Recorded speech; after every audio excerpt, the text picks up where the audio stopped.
Salut les amis. Alors beaucoup d'entre vous peuvent se poser la question, est-ce que vous risquez de perdre votre licence ou d'avoir des pénalités légales si vous faites utilisation de vos disciplines martiales, de votre karaté, de votre self-défense dans la rue? Eh bien on va y répondre aujourd'hui dans ce tuto. On va également plonger dans le cadre de la légitime défense. Ces dernières semaines, nous avions vu quelques méthodologies, quelques protocoles pour mieux comprendre et gérer la sensation d'impuissance. Et bien aujourd'hui on va mettre tout ça aux yeux de la loi. Accrochez-vous, c'est parti.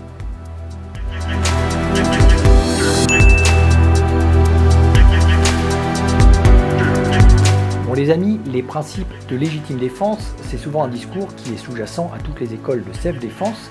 On vient sensibiliser les élèves à ce cadre de la loi, mais bien souvent il y a un fossé entre cette sensibilisation et les techniques pures et dures que l'on apprend en classe. C'est-à-dire que durant les cours, on casse des bouches, on casse des bras et on est très disproportionné. Et une fois que l'enseignant a appris à faire le plus, il va donner les clés aux élèves en disant bon ben après il y a un cadre de la loi, c'est à toi de voir, de t'arrêter où tu veux. Ben ouais, mais il y a peut-être quelque chose, il y a peut-être un gap entre les deux qu'il faudrait combler avec un apprentissage qui, lui, travaille sur la proportionnalité. Et on va voir que ça fait partie du cadre de la légitime défense quand même. Donc, dans tout ça, ce sont les élèves qui se posent des questions sur ce qu'ils ont le droit de faire ou pas dans le cadre de la loi. Donc, il y a un site internet qui s'appelle Légifrance et qui propose justement de comprendre un petit peu mieux ce qu'est la légitime défense. Ce site internet officiel vous dit ceci: la légitime défense permet de se défendre, de protéger quelqu'un ou un bien lors d'une attaque immédiate par une personne. Les moyens utilisés lors de cette défense sont interdits dans une autre situation. C'est la justice qui vérifie si la riposte utilisée pour se défendre est un cas de légitime défense et, point très intéressant, c'est à celui qui invoque l'état de légitime défense d'en apporter la preuve. Donc là aussi, si c'est vous qui allez dire « Ok, moi j'ai été attaqué, j'ai fait que de la légitime défense », c'est à vous d'apporter tous les éléments prouvant que c'est bel et bien de la légitime défense. C'est assez important parce que bien souvent, et d'ailleurs dans de nombreuses vidéos et reportages que j'ai pu faire avec des référents, des experts nationaux, voire mondiaux du domaine de la sécurité et de la self-défense, il y a un discours assez permanent. Un discours un petit peu officieux, mais que l'on va quand même dispenser à ces élèves qui se disent « Ok, officiellement, respecter le cadre de la loi, officieusement, il vaut mieux se retrouver entre quatre murs qu'entre quatre planches. » Alors oui, dans la théorie, il vaut mieux être vivant et emprisonné que mort. Mais c'est un petit peu comme si c'était noir ou blanc. Il n'y a pas de zone grise. Ce serait intéressant de travailler aussi cette zone grise en se disant que, alors oui, effectivement, il vaut mieux survivre, mais si en plus de survivre, on peut tenter de le faire dans le cadre de la loi, ça peut apporter un plus quand même. Et puis surtout, il faut quand même ne pas oublier que la plupart des élèves de cours de self-défense, vous y compris, j'en suis certain, vous êtes des gentils. On est des gentils, on n'est pas là pour faire du mal, on n'est pas là pour tuer, pour casser des membres inutilement. On peut avoir une réponse qui est très immédiate, très sèche, mais on reste profondément des gens gentils. Donc, il faut se dire que des gens gentils n'ont peut-être pas envie de passer à l'action si c'est pour être disproportionné. Ce ne serait pas juste. Et c'est des choses aussi, c'est un cas, on a parlé du trauma dans les séances précédentes, dans les tutos précédents. Et bien ce trauma, on peut aussi mal le vivre parce qu'on a été disproportionné, parce qu'on n'a pas été juste. Donc il faut aussi remettre les pendules à l'heure. Et donc le cadre de la légitime défense, il est composé de 5 points. Et c'est très important que les 5 soient réunis pour que la légitime défense soit reconnue. S'il en manque un des 5, vous êtes hors la loi. Donc parmi ces 5 points, on retrouve le fait que ce soit injustifié. Il faut que l'attaque, l'agression soit injustifiée. Ça veut dire que ce n'est pas quelque chose qui vous est demandé par les forces de l'ordre. Si c'est la police ou la gendarmerie qui vous demande d'obtempérer, c'est justifié. Si c'est quelqu'un d'autre, quelqu'un qui n'a pas à vous attaquer, à vous agresser, à vous demander quoi que ce soit, c'est injustifié. Donc ça, c'est le premier point. Le deuxième point, il faut que la défense soit faite pour soi-même ou pour quelqu'un d'autre. Donc, par exemple, porter secours à quelqu'un qui est en danger, mais un véritable danger injustifié, ou pour vous-même. Ça veut dire que vous ne pouvez pas invoquer la légitime défense si, par exemple, on vous a volé votre sac ou votre téléphone. D'accord? Ça, c'est un vol de biens, d'objets. Vous ne pouvez pas taper quelqu'un pour récupérer un objet. D'accord? Ça, vous sortez du cadre de la loi. La troisième chose, il faut qu'elle soit immédiate. Donc ça, c'est un point qui est assez intéressant. Ça veut dire que vous ne pouvez pas, par exemple, si quelqu'un vous a frappé et est parti, vous ne pouvez pas lui courir après et commencer à le taper 2 minutes plus tard, parce que ce serait de la vengeance. Ce n'est pas immédiat. Vous ne pouvez pas revenir le lendemain. Ce ne serait pas immédiat. Vous pouvez pas réagir sur une menace parce que ce n'est pas une attaque qui est concrète et qui est réelle, qui est immédiate. D'accord? C'est des mots. Donc, ce n'est pas proportionnel. Donc, on verra que justement, parmi ces points-là, on a la proportionnalité. Si on m'insulte, je n'ai pas le droit de frapper. Si on m'attaque à main nue, je n'ai pas le droit de prendre un bâton. Et ainsi de suite. C'est-à-dire que tout ce qui va faire pencher la balance, ce n'est plus dans le cadre de la loi. Ça devient disproportionné, donc automatiquement vous êtes hors la loi. Il faut qu'elle soit nécessaire. Ça veut dire qu'il n'y a aucune autre solution. Si vous pouvez crier, courir, si vous pouvez faire n'importe quoi d'autre, vous ne rentrez plus dans le cadre de la légitime défense, vous êtes hors la loi parce que vous aviez une autre possibilité de vous en sortir.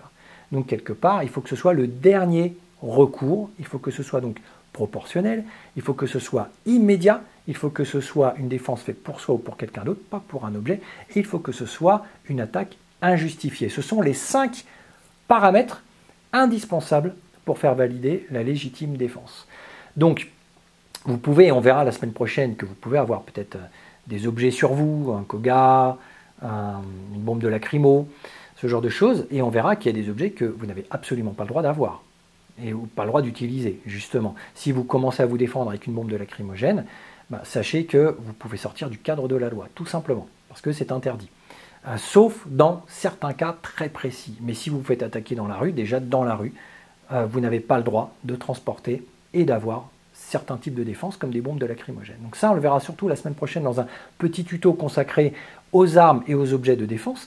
Mais vous voyez que la légitime défense est quand même un petit peu vicieuse, un petit peu précise, parce que y a beaucoup de filles qui vont vous dire oui, mais moi je suis je suis une petite nana, je fais même, enfin, je dis des femmes, mais il y a des gars aussi qui sont très très fins, très petits, très légers, et qui vont se dire oui, si on m'attaque, si c'est un gros molosse, s'ils sont plusieurs, dans ces cas-là, mais dans ces cas-là, en fait, même si vous n'avez pas le droit d'avoir certaines choses, la loi fera son travail pour savoir si dans votre défense, compte tenu des circonstances, compte tenu qu'il y a peut-être 2 adversaires, compte tenu que l'adversaire peut-être 50 kilos de plus, qu'il est peut-être alcoolisé, il y a certaines tolérances où, on va dire, la justice va trancher que vous aurez peut-être un petit peu plus d'apitoiement sur votre sort et donc peut-être un peu plus de souplesse quant aux techniques que vous avez utilisées dans le cadre de certaines choses.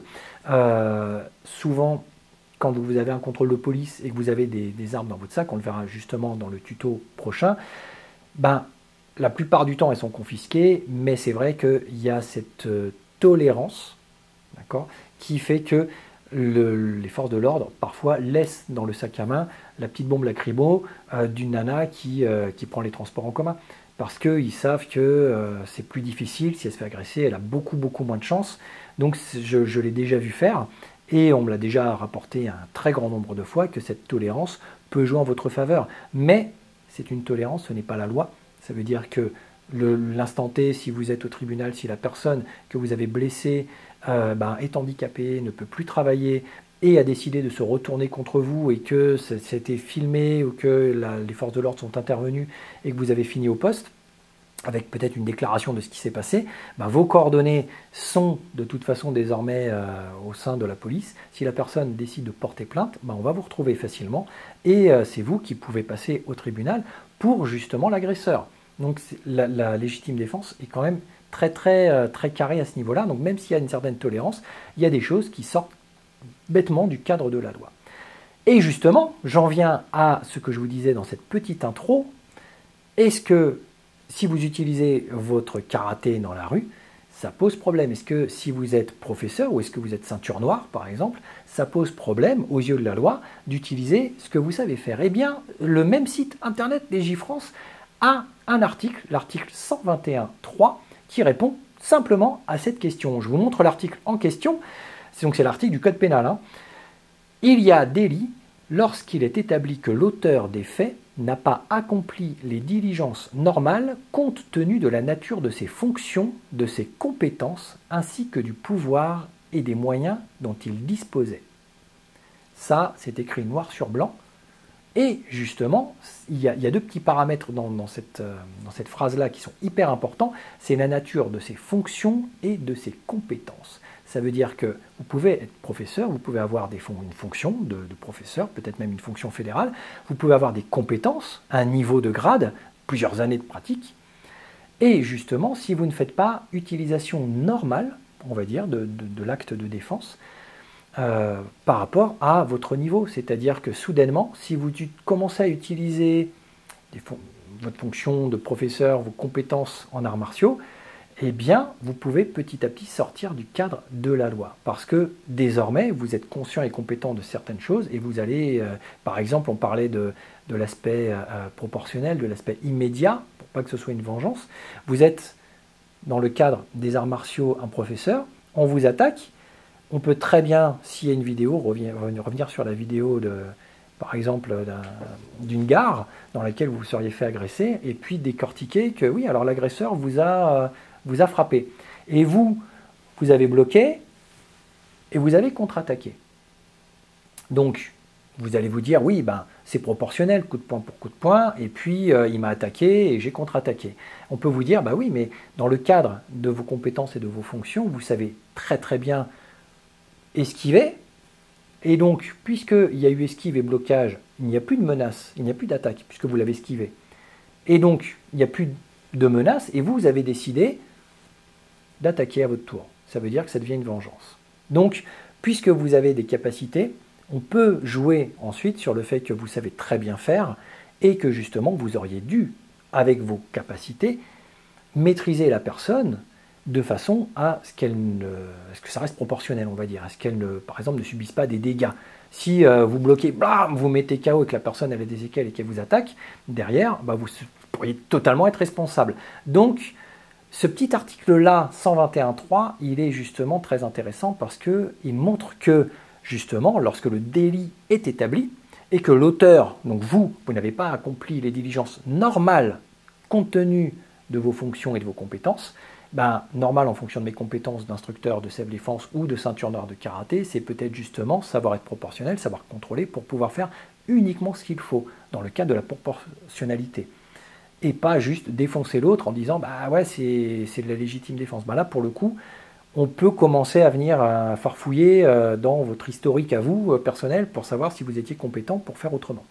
Deuxième point, y a-t-il justement une sorte de jurisprudence qui fait que la fédération pourrait vous radier ou vous pourriez perdre votre licence? Et bien là encore, donc ce n'est pas dans le cadre de la loi, mais dans le cadre plutôt fédéral, même si la fédération est agréée par le ministère qui fait partie du cadre de la loi, ministère des Sports.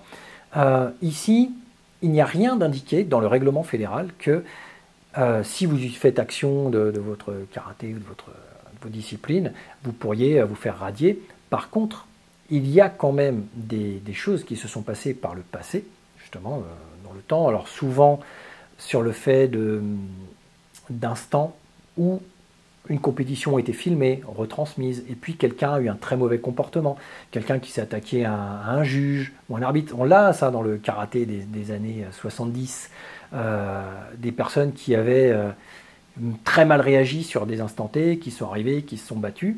Eh bien la fédération, la plupart du temps, a décidé de retirer les licences et de mettre de côté ces personnes-là, qui parfois ont eu du mal à revenir dans le game de la fédération.